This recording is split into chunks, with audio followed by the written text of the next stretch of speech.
Hi, I'm Sarah Vizard and I'm the news editor at Marketing Week, and this week I'm joined by Johnny Bacon, who's one of our features writers. With the magazine out today, we're going to take a look at some of the marketing issues up for discussion this week. Johnny, you wrote the cover, and this week it's about marketing making money. Do you want to explain a little bit about why that's important? Yeah, so this feature is basically exploring the idea that the role of marketing is shifting from just being a kind of cost for a business to actually being a way of making money sort of directly and quickly. And the way that brands are doing this is essentially through making content. So we had a couple of really interesting stories over the summer. Basically, PepsiCo opened a studio in New York, a kind of content studio with sort of state-of-the-art facilities that will not only allow them to make their own content for their own brands, but also make kind of white label content that they can then sell to distributors, to film studios, to music artists. And didn't Mondelez do something similar as well? Yeah, that's right. So Mondelez basically announced a strategy where they're planning for sort of 10% of their global media investments to either break even or turn a profit by 2020.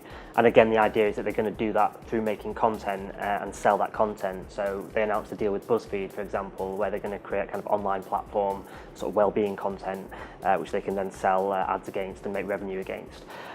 So yeah, it's another example of a big FMCG company setting out a plan to actually make revenue, which will then support their marketing. And it sounds interesting, but I mean, do you think that these brands are taking a gamble by taking on this strategy? I think on the face of it, it does look like a gamble because obviously PepsiCo, Mondelez are both known for making food and drink. They're not known for making film, for making music.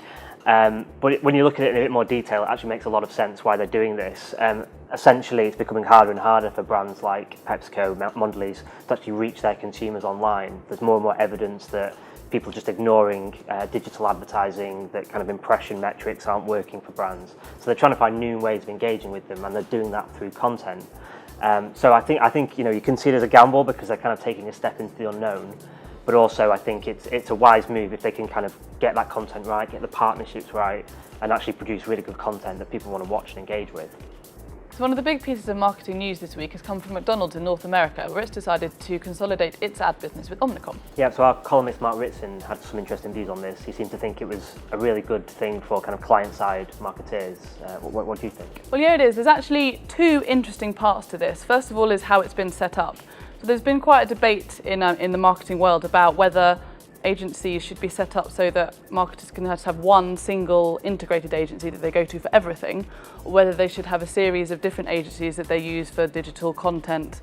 And actually what McDonald's has basically gone down the middle of that and said, what we're going to do is have one holding company in Omnicom where we're going to put all of our budget, and then we'll actually pick and choose the agencies under there that we can use for different things. So it's interesting from that point of view. And then there's also the remuneration model.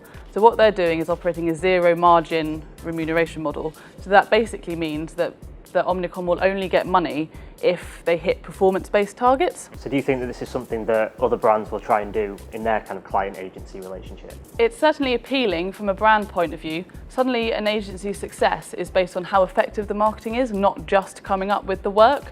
And it's an idea that's been trialled a few times before, but usually in digital. So Mumsnet did something with Digitas LBI, where they set up a new app, and Digitas LBI got some money for the work, but then were also given further, like a revenue cut of how successful the app was. So there's been a few moves in this, but this is obviously the first big brand to do this for their entire creative account.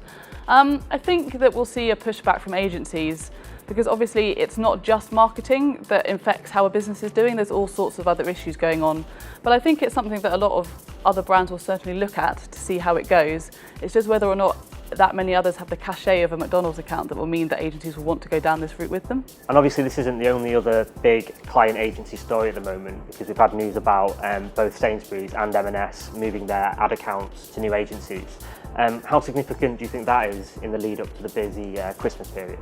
So it might seem weird to already be talking about Christmas, but actually a lot of consumers are thinking about the festive period already. We know from some research from eBay that actually searches are up 70% in August compared to the prior months, so people are already starting to plan. And obviously the retailers have been thinking about Christmas almost since last Christmas. A lot of them have already started shooting their campaigns. So actually, in the scheme of what we'll see at Christmas this year, it's probably not going to make that much difference. It'll be interesting after that. So one of the reasons why Sainsbury's decided to give its ad account to Wieden & Kennedy over AMV is actually because they think they've put too much emphasis on their Christmas campaigns. They had award-winning campaigns. You think of Mog the Cat, you think of their World War I epic from a couple of years ago. But actually what they found is that people remember their brand at Christmas and then almost, they don't forget about it because it's Sainsbury's, but it becomes lower down in their consciousness during the rest of the year. And what they actually want to do is reconfigure that so that people are thinking about their brand and the foodie aspect of it all year round and not just at Christmas. Yeah, definitely. Well, I guess we've only got a couple of months to wait till we see what the big hitters like John Lewis, Sainsbury's, M&S actually do with their campaigns this Christmas. So one to look out for. Yeah, definitely. That's it from us for this week, but join us next time where we'll be discussing more of the marketing that matters.